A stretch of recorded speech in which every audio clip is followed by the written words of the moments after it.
The Weed of the Week is sponsored by the Enlist Weed Control System from Dow AgroSciences, a new herbicide and trait system that will build on glyphosate. You work to protect your farm's legacy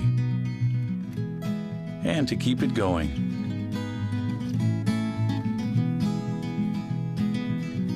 Introducing the Enlist Weed Control System, an advanced herbicide and trait system that will build on glyphosate for exceptional control of tough weeds. The next chapter begins.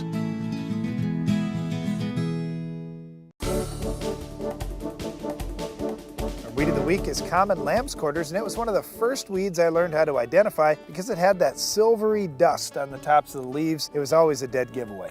Yep.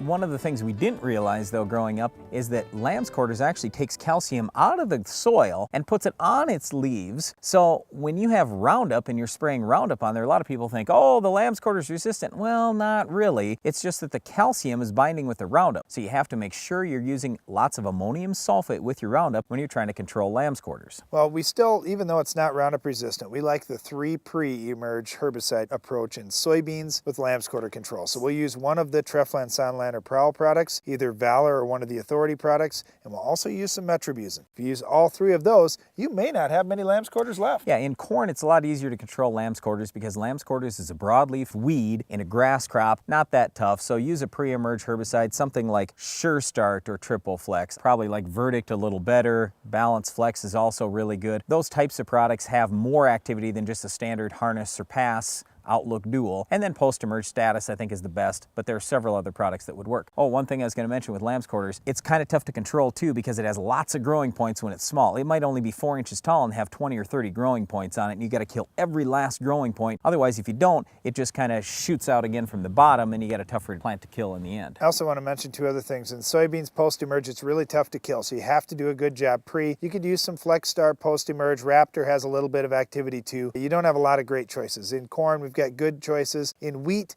we can control it post-emerge with things like Wide Match in combination with Addition Broad Spec. Yeah. Or Husky would be the best, especially if you use the strong rate. And pre-emerge in wheat, you can use Sharpen too, and it does a nice job. Yep, that's it for our Weed of the Week, lambsquarters, but stay tuned, Iron Talk is coming up next.